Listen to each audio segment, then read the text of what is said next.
The lonely table, rain fell softly outside the little café. Inside, Sundar Pichai sat at a corner table, staring at a steaming cup of coffee he had barely touched. The chair opposite him was empty, and for 2 hours it had stayed that way. People came and went. Laughter filled the air, plates clinked against the marble counter. Nobody noticed him. He was just another quiet man with tired eyes and a restless mind. What nobody knew was that this day had started as the biggest day of his life. And yet here he was, waiting for someone who never showed up. It all began that morning when Sundar woke up before the sun. He had received a message the night before. An unknown number. No name, just one line. I can help you. Meet me at Café Aurora, 4 p.m., corner table. Don't be late. At first, he thought it was a prank, but something in the words, something in the timing, made him curious.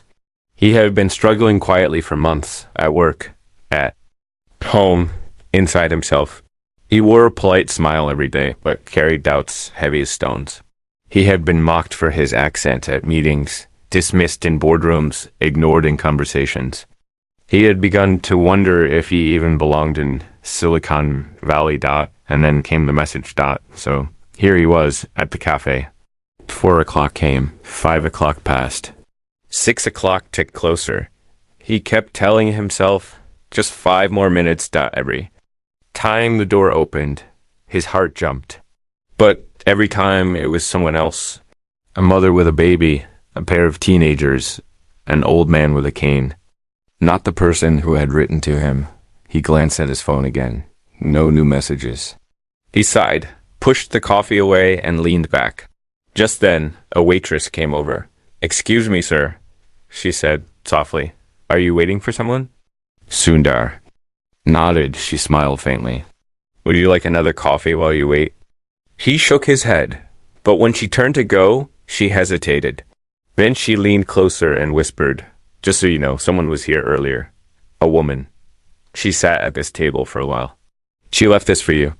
The waitress slipped a folded napkin into his hand and walked away. His breath caught in his throat as he opened it. Inside, written in hurried, slanted letters, look under your seat. And don't trust anyone who smiles too much. His stomach tightened. He dropped his hand below the chair and felt something taped there. A small envelope.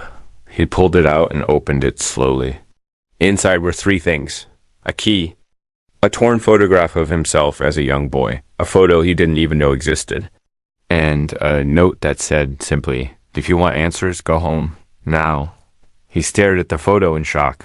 How did someone have this? Who was this woman? And what did? She mean, don't trust anyone who smiles too much. He stuffed the items into his jacket, stood up, and left a few bills on the table. As he stepped into the rain, his phone buzzed. Another message, no name. Too late. They already know you're coming. He froze. And then the cafe door slammed behind him, and a shadow moved toward him on the wet sidewalk. The figure stopped a few feet away. A tall man, wearing a hat, smiling too much. Going somewhere, Sundar? The man asked softly. Sundar's pulse hammered in his ears. He took one slow step back, and the man's smile widened, but his eyes stayed cold. You shouldn't have come here. The man whispered. The rain poured harder.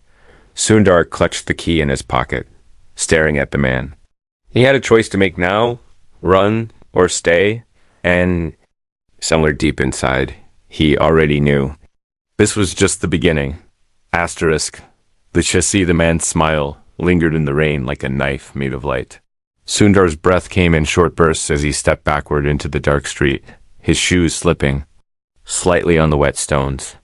His fingers clenched tight around the small metal key in his pocket as though it could somehow protect him. The tall man didn't move. His hand stayed deep inside his coat. But his voice, low and sharp, floated across the empty street. You shouldn't have come here, he said again. You were warned. At that moment, Sundar felt something shift inside him. Fear rose up in his chest, heavy and burning. But there was something else too, a quiet, stubborn flame of anger. He didn't know who this man was or what he wanted, but he refused to let himself stand there like prey waiting to be caught. So he turned and ran. He didn't look back. The rain slapped his face and blurred the world into streaks of gray and yellow light. He darted past shop windows, through puddles, down an alley that smelled of smoke and damp stone. Behind him, footsteps followed, slow at first, then faster. They didn't echo. They didn't stumble. They came on steady and sure, like a hunter chasing a wounded animal. Sundar's lungs burned as he rounded another corner. The city opened up before him, empty. Sidewalks, closed storefronts, the glow of a bus stop in the distance. He thought about shouting for help, but when he glanced at the few people who stood under the awning, they all seemed to be watching him already, their lips curved in those same two wide smiles. It froze him for half a second, every single. One of them was smiling at him, eyes flat and bright, their bodies unnaturally still. His stomach turned. He spun around and cut through another alley instead. He had no plan, no idea where to go, just the need to move. His wet jacket clung to him, the key dug into his palm, and the photograph in his pocket felt heavier than lead dot after what felt. Like an hour of running, he ducked into the first open doorway he saw, an old laundromat lit by buzzing fluorescent lights. Inside, the air smelled of soap and dust. A row of empty chairs lined the wall, and washers churned behind foggy glass. Doors, nobody was there. He dropped into a chair, chest heaving, and listened for a few long minutes. There was only the sound of tumbling clothes and his own ragged breath. He leaned forward, pressing his elbows on his knees, and pulled out the napkin note again. Don't trust anyone who smiles too much. What did it mean? Who were those people at the bus stop? Was it even possible they were all working together? His phone buzzed in his pocket, making him flinch so hard he almost dropped it. Another message appeared on the screen. Same unknown number. You can't hide here. They see you. He stared at the words, his hands trembling. He wanted to throw the phone across the room. But before he could move, the door creaked open. Sundar shot to his feet, heart hammering. The tall man stepped in slowly, his coat still dripping, the smile still carved into his face. Behind him, two others appeared, a woman with an umbrella and a boy with a backpack, both smiling just the same. You really should have stayed at the café, the man said. Sundar backed away, feeling along the row of washers until his fingers brushed a side door marked employees only. Without thinking, he shoved it open and plunged into the darkness beyond. He found himself in a narrow stairwell, the air hot and stale. He bolted down the stairs two at a time, his shoes slipping on the wet concrete. At the bottom was a service door. He slammed it open and burst out into the night again. This time, he didn't stop running until he saw the familiar glow of his own apartment building. He climbed the stairs instead of waiting for the elevator, counting the floors in his head, to keep himself from falling apart. When he finally reached his door, he fumbled with the lock, shoved himself inside, and leaned hard against it, breathing fast. But the silence inside told him something was wrong. He flipped on the light. His stomach dropped. The place was a wreck. Drawers pulled out and emptied, cushions slashed open, papers shredded on the floor. Someone had been here, searching. And judging by the mess, they had been angry. His phone buzzed again. He almost didn't want to look, but he forced himself to. Check your mailbox. Sundar stood frozen, staring at the words. Whoever this was, they knew exactly where he was. They were watching him right now. He didn't want to leave the apartment again. But he knew he had no choice. He slipped the key, the photograph, and a napkin into his inside jacket pocket and stepped back into the hallway. The mailboxes were down on the ground floor, tucked away near the back door. He glanced around carefully as he walked, but the lobby was empty, quiet except for the soft hum of the heater. He unlocked his box and reached inside. There was only one thing, an old yellowed airline ticket folded in half. On the back of it, scribbled in dark ink, were numbers. At first, he thought it was a phone number, but then he realized they were coordinates. He ran his thumb over the paper, staring at the numbers. He didn't know where they led, but the words scrawled at the bottom sent a shiver down his spine. Come home. They won't follow you there. For a moment, he just stood there, trying to quiet the noise in his head. Then he made his decision. He tucked a ticket into his pocket, turned, and walked out the door into the night. He caught a cab to the airport, keeping his head down, checking over his shoulder every few seconds. The driver didn't speak. Nobody on the road seemed to notice him. The city felt stranger now, empty in places it shouldn't be, full in places it shouldn't be, and every time he thought he caught a glimpse of someone smiling too much. He looked away before he could be sure. At the airport, the world was loud and bright. Screens blinked with flight numbers. Travelers hurried past pulling bags.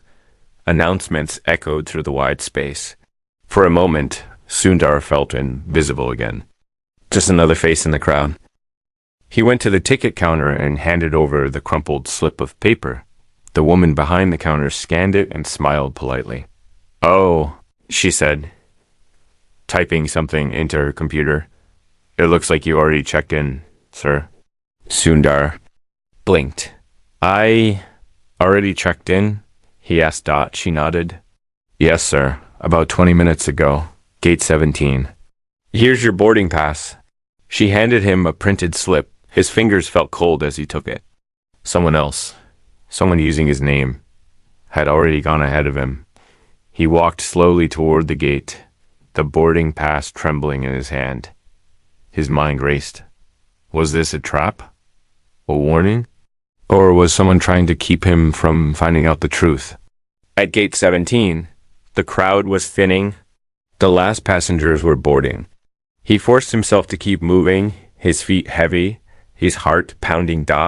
When he reached the gate agent, she scanned his pass and smiled.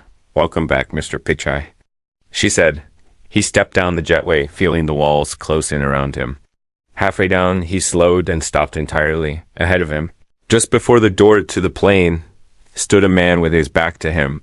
He was tall, dressed in the same kind of dark coat, his head turned just enough that Sundar could see the edge of a smile. The man turned fully then, meeting Sundar's eyes with that same cold grin he had seen outside the cafe. "You really thought you could leave?"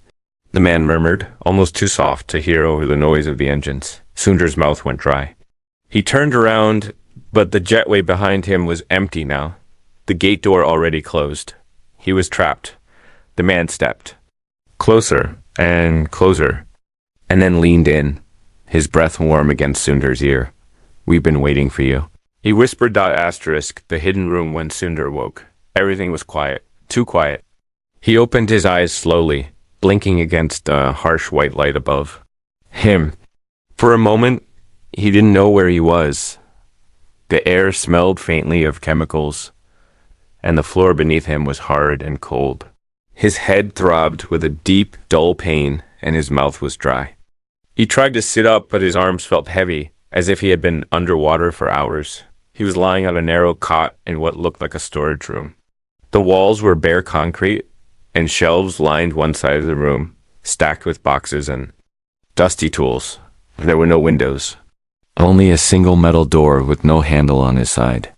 He pressed his palm against it anyway, but it didn't budge. Memories of the jetway came rushing back. The smiling man, the flash of light, and then nothing. Now he was here, alone. On the small table next to the cot, there was a glass of water and a folded note. He hesitated before picking it up. The handwriting was the same as before, hurried and sharp. "You are not ready yet. Follow the map when you wake. The key will open what you need to see." There was no map on the table, but when he turned the note over, he found that the back had a faint pencil drawing, a series of lines and dots, with an arrow pointing to a place marked only with an X. He didn't understand it at first, but the more he stared at it, the more familiar it looked.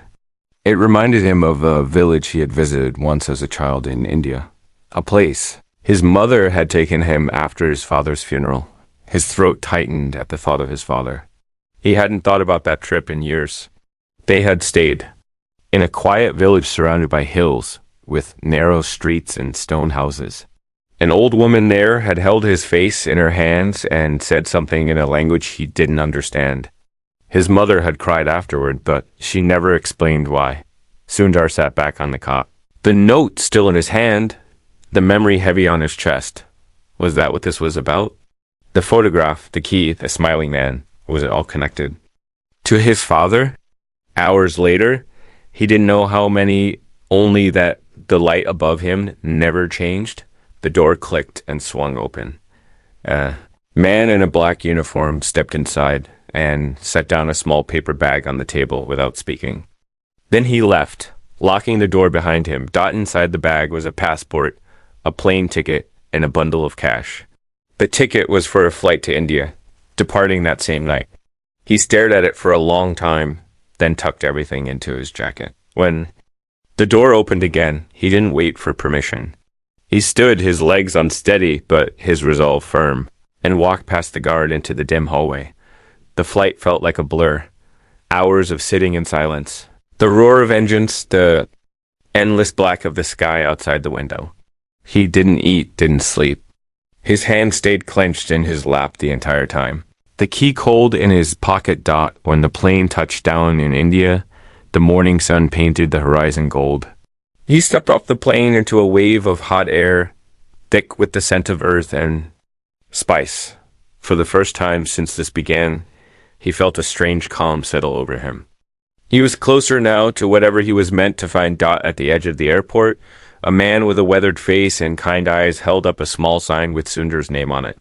Sundar approached him cautiously. The man nodded once and simply said, "She is waiting." They drove for hours through winding roads, past fields of green and yellow, through villages where children ran barefoot and women carried baskets on their heads. Sundar watched the landscape pass by. The familiarity of it, both comforting and unsettling, got eventually. The car stopped at the edge of a quiet village nestled against a line of hills. Sundar stepped out, his shoes sinking slightly into the soft earth. The driver pointed to a narrow path that led up into the hills. "She is there," the man said again. Sundar climbed the path alone, his shirt damp with sweat, his heart heavy with questions. The air grew cooler as he rose higher, and the trees closed in around him, their branches reaching out like dark fingers. At the top of the hill stood a small stone house, its roof sagging and its walls covered in vines. Smoke curled from a crooked chimney, and the faint smell of burning wood hung in the air. He knocked on the door and waited. After a long pause, it opened slowly. An elderly woman stood there, her back bent, her face lined with deep wrinkles. But her eyes were bright, sharp, and knowing. She looked at him for a long moment before speaking. "You came back," she said, her voice thin but steady. "Do I know you?" Sundar asked. She smiled faintly, not too much, not like the others, and stepped aside to let him in. The inside of the house was warm and dim. Shelves lined the walls, filled with jars of herbs and bundles of dried flowers. In the corner stood an old wooden chest with iron hinges. The woman motioned for him to sit at the table. She placed a cup of tea in front of him and sat down across from him. For a long time, she just studied his face. "You look like him," she finally said. "Like who?" Sundar asked. "Your father?" She replied quietly, "But you don't remember me. You were too young. They changed your name after they took you away." Sundar's stomach twisted. "What are you talking about? Took me away from where?" "My father died when I was 12. We lived in Madurai." I remember. The woman shook her head, cutting him off gently. "Your father hid many things from you. He was not the man you thought. He was, and you were not the boy you thought you were. He brought you here once, when you were very small. But it was not safe. So he sent you away, and he stayed behind to protect what he had built." She stood slowly and crossed the room to the old chest. She knelt, her thin fingers tracing the iron hinges, then opened it. Inside was a leather-bound journal, worn and cracked with age. She carried it back to the table and set it in front of him. "This is his," she said. "It will explain everything. But you must go to the room first." "What room?" Sundar asked, his voice barely above a whisper. "The hidden room," she said simply. "He built it to keep his work safe. Only the key will open it. You have the key, don't you?" Sundar hesitated, then pulled it from his pocket and placed it on the table. She nodded. Double quotes, good, she murmured. Go back down the path. At the end of the village, you will find a door beneath the old well. The key fits there. Before he left, she pressed the journal into his hands. Whatever you see in that room, she said softly. Remember, it was meant for you. But others will try to take it. Trust no one. The path back to the village felt longer in the fading light. Children no longer played in the streets, and smoke rose from cooking fires. Sundar followed her directions to the end of the village, where a crumbling stone well stood half hidden by weeds. Just behind it. He found a wooden door set into the earth, so worn and overgrown that he would have missed it if he hadn't been. Looking, he crouched and ran his fingers over the rusty lock, then slid the key in. It turned with a satisfying click. The door creaked open, releasing a breath of cool, damp air. Stone steps disappeared into the darkness below. He took a deep breath and began to descend, his hand trailing along the rough wall. At the bottom, the narrow passage opened into a hidden room, a small chamber carved into the rock. A single lantern flickered in the corner, casting long shadows. Across the walls. In the center of the room stood a heavy wooden table, and on it lay stacks of papers, blueprints, and strange mechanical pieces. On the wall above the table hung a framed photograph of his father, younger, smiling faintly, but with the same quiet determination Sundar saw in his own reflection. He stepped closer, his fingers grazing the blueprints. They showed something. He couldn't quite understand, an intricate device, half machine, half something else, with notes scribbled in the margins in his father's handwriting. He opened the journal and began to read, his eyes widening as the truth unfolded before him. His father had been working on something extraordinary, something powerful enough to change everything. But before he could make sense of it all, faint sound behind him made him freeze. He turned just in time to see a shadow move in the doorway. The smiling man stepped inside, his eyes glinting in the lantern light. You finally found it, he said softly. And then he closed the door behind him, locking them both inside. The betrayal hidden room was suddenly heavy with silence, except for the faint sound of the smiling man's slow footsteps against the stone floor. Sundar's breath came in sharp, shallow bursts as he instinctively backed away from the table, clutching the journal tight to his chest. The faint glint of metal in the man's hand caught the lantern light. But, to Sundar's surprise, it wasn't a gun. It was another key. The man stopped a few feet away, his too wide smile still fixed on his face, but his eyes were sharp, watchful. He raised the key and let it dangle between his fingers. You found the room, the man said softly. But you haven't found the truth. Not yet. Sundar swallowed hard, his back brushing against the cold stone wall. Who are you? He demanded, though his voice cracked a little. The man's smile only deepened. Just someone who knows more than you do, he replied, turning his gaze toward the table covered in blueprints. And someone who has been waiting for you to stop running. He moved slowly to the table, his eyes scanning the papers as though memorizing them. Then he picked up one of the sheets and held it up to the lantern light. Your father was brilliant, the man murmured. Too brilliant. He tried to keep this hidden, but nothing stays hidden forever. He set the sheet down and finally looked back at Sundar. There's another room, he said. One even your father didn't want you to find. That key, he nodded toward the one in Sundar's pocket, was only the beginning. This, he held up his own key, unlocks what really matters. For a moment, Sundar felt a flicker of hope, though he didn't trust it. But then the man stepped closer, lowering his voice to a conspiratorial whisper. You can come with me now, he said. Or you can stay here and lose everything. The words hung in the air like smoke, choking Sundar with their weight. His instincts screamed not to trust this man, but at the same time, he had no map, no idea where to go next. What happens if I go with you? Sundar asked quietly. The man smiled wider. You'll see. They left the hidden room together, climbing back up the narrow stairs into the cool night air. Their village was dark now, the moon casting long shadows across the ground. The man didn't speak as he led Sundar through the streets, past sleeping houses and shuttered windows, until they reached a small jeep waiting at the edge of the village. "Get in," the man said simply. The drive was long and silent, the headlights cutting through the darkness as the road curved higher into the hills. Sundar kept glancing at the man, but the smile never left his face, and his eyes never wavered from the road ahead. After more than an hour, they stopped outside a crumbling office building, half buried in vines and fog. Sundar stared at it in confusion. It looked abandoned, the windows shattered, the walls cracked. "We're here," the man announced. Stepping out of the jeep, he unlocked the heavy door with his strange key, and together they entered. The inside smelled of dust and forgotten time. Faded posters still clung to the walls, and old furniture lay scattered across the floor. The man led Sundar to a wall at the far end of the building, plain and gray, but marked by faint scratches as though someone had tried to force it open.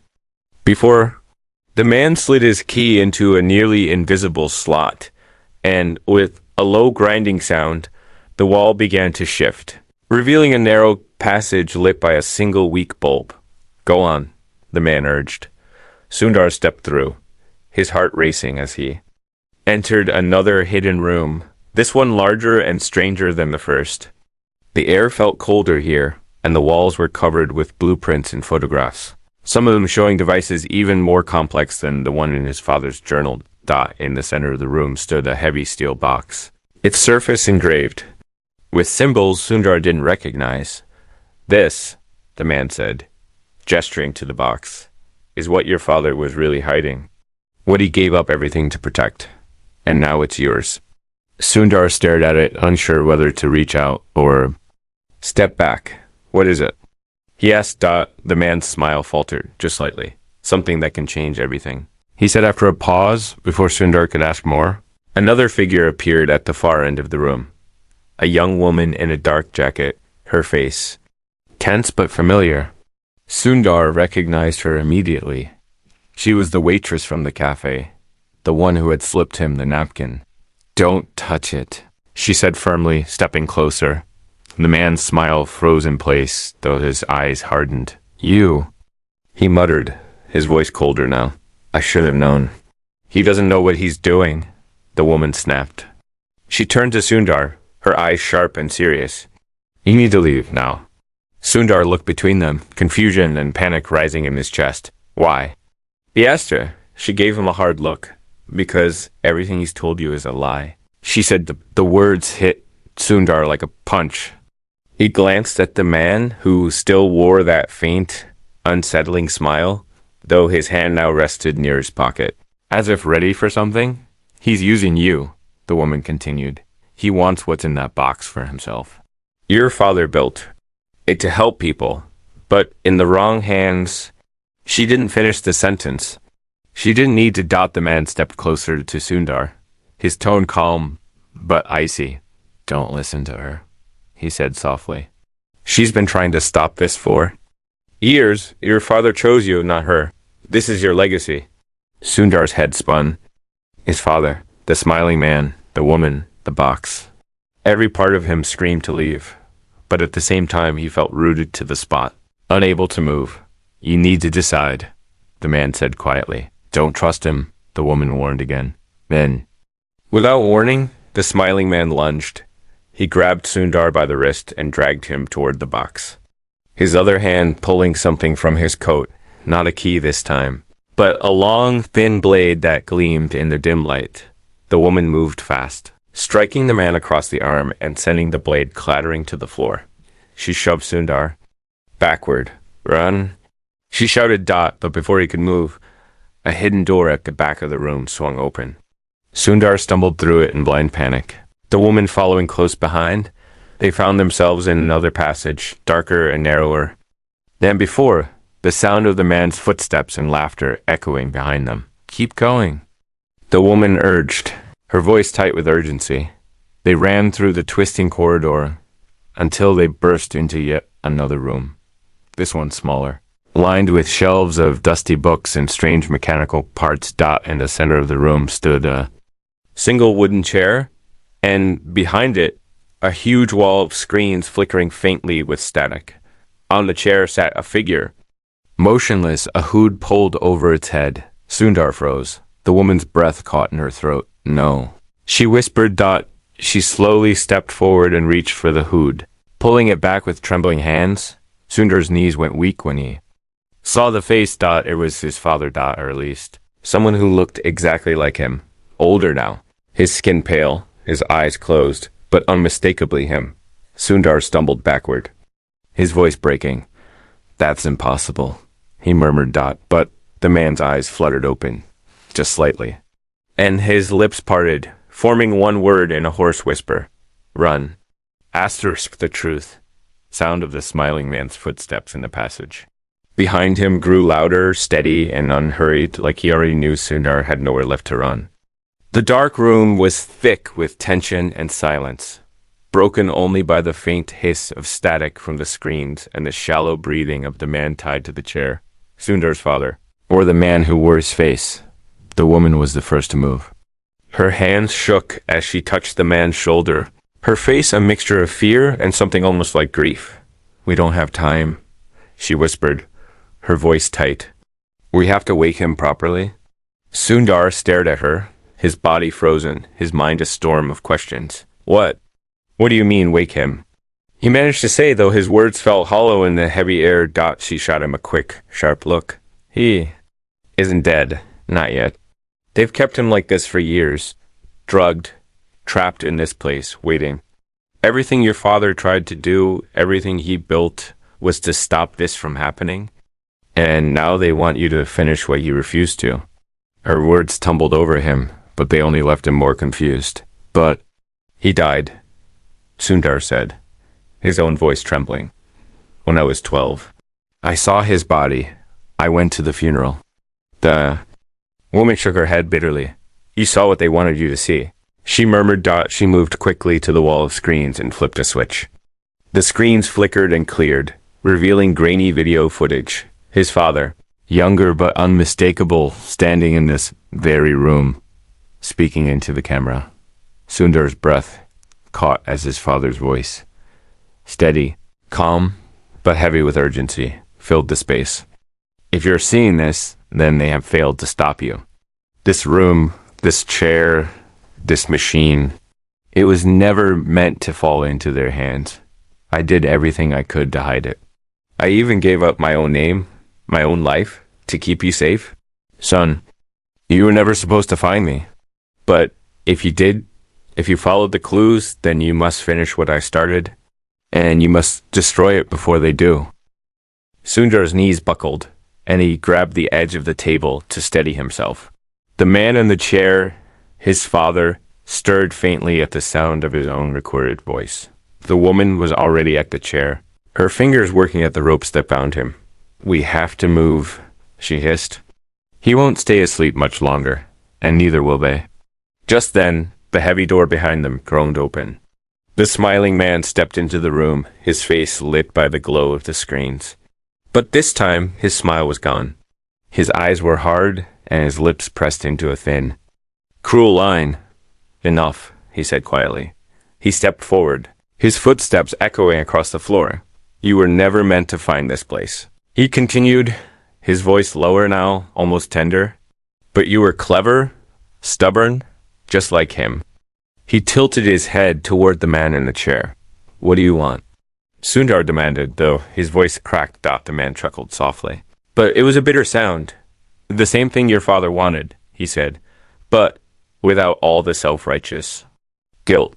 He built something magnificent, something that could have saved millions, and then he buried it here. Wasted it, because he was afraid of what it would cost. His eyes glinted in the light. But you don't have to be afraid, he added. Hands tightened into fists. You've been lying to me since the beginning, he said through gritted teeth. The man's lips curled into that unsettling smile again. Of course, he admitted calmly. Because the truth would have scared you away.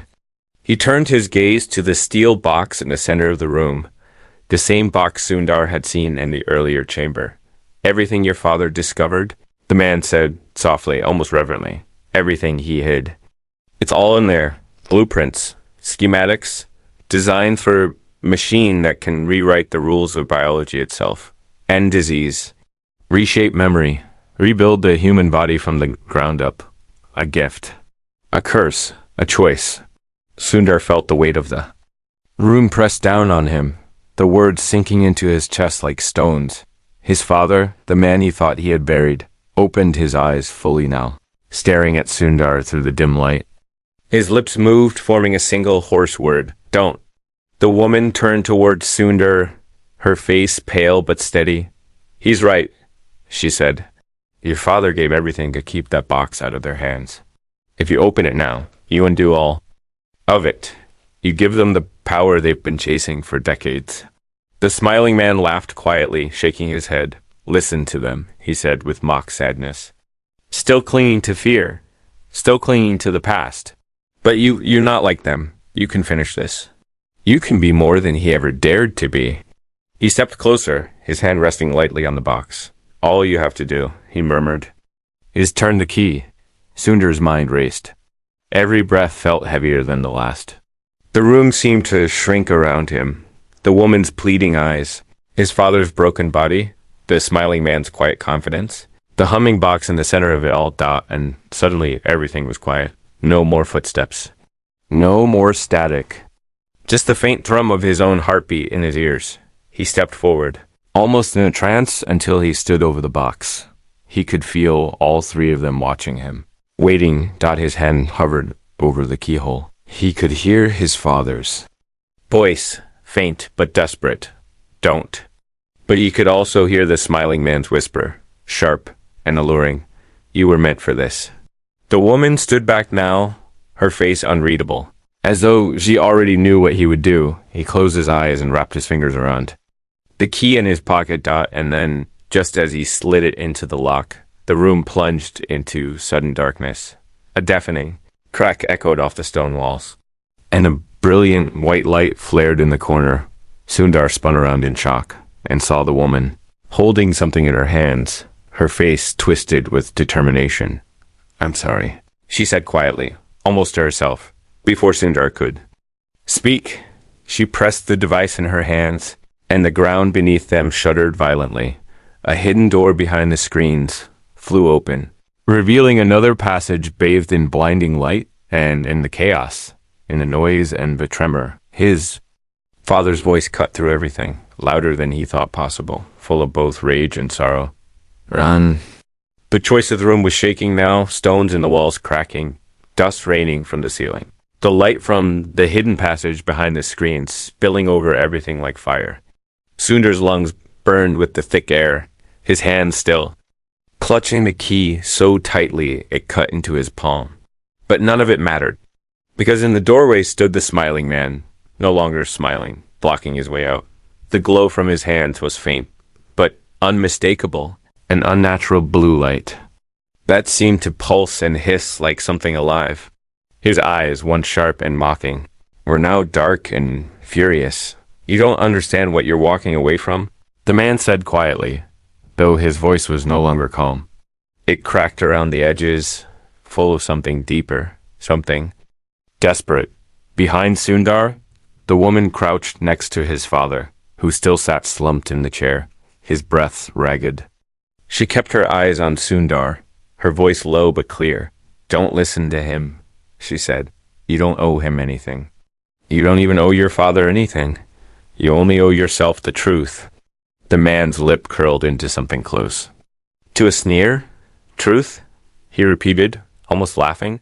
Truth is nothing. Truth won't save anyone. What's in that box can change everything, for everyone. A world without disease, without pain, without fear. And it's yours if you just finish it. He stepped closer, his glowing hands lowering as if to show he meant no harm. Look at him. The man added, nodding toward Sundar's father. Look at what fear did to him. He had the power to remake everything, and he chose to bury it in the dark. He left you with nothing but questions and ghosts. Is that the man you want to follow? Sundar swallowed hard, his mind a storm of memories, images, and doubts. He remembered the cafe, the rain falling outside, the chair opposite him empty for hours. He remembered the napkin with its warning. He remembered the way everyone acted.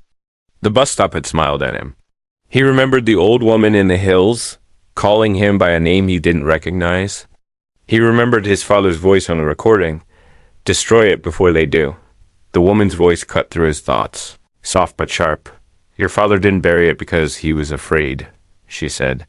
He buried it because he finally understood what it would cost. Power like that never comes free. It takes everything. It takes you.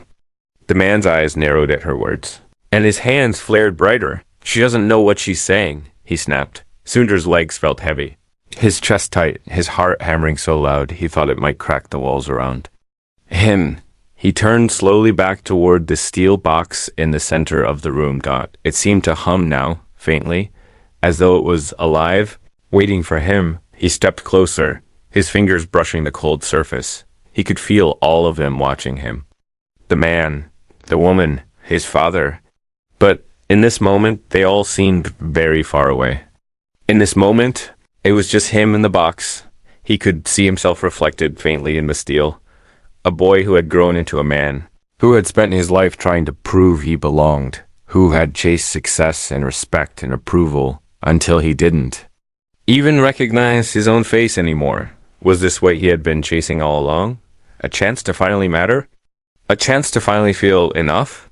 His father's weak voice broke through the silence behind him. You already matter, his father whispered, barely audible. Sundar froze, the words sinking into him like water into dry earth. He closed his eyes, and then he turned the key. Not in the box, but in the opposite direction, twisting it hard until something deep inside. The mechanism groaned and cracked. The glow from the box sputtered and died. The smiling man lunged forward, his face twisting in rage. What have you done?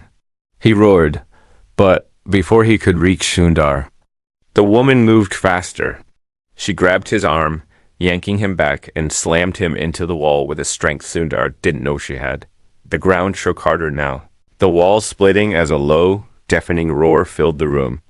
The steel box sparked and hissed, its seams glowing red before collapsing inward on itself with a final shudder. The smiling man's hands flared one last time before the glow faded completely, and he crumpled to the ground, his eyes still burning with hate even as he lay still. The woman grabbed Sundar's hand, her grip fierce. We have to go, she said. Together they pulled his father from the chair, his weight heavy between them, and stumbled toward the glowing passage. Outside, the night was vast and quiet, the stars sharp and clear above them. They stood at the edge of a cliff, the wind cool against their faces. Below them, the abandoned building groaned and then caved in on itself, swallowed by the earth with a thunderous crash. Sundar let go of his father, who sat weakly on the ground, and turned to the woman. For the first time since he had met her, she was smiling. Not too much, not false, but soft and real. You chose right, she said simply. Sundar looked down at his hands, still trembling, still dirty from the dust in the fight. I don't even know who I am anymore, he admitted quietly. The woman tilted her head, studying him. You're not your father. She said, you're not him, and you're not them. You. That's enough. He nodded slowly, feeling the weight of the words settle into him. Then his father spoke, his voice rough but steadier now. I'm sorry, he murmured. Sundar crouched down beside him, meeting his eyes, the same eyes he saw in his own reflection. Asterisk.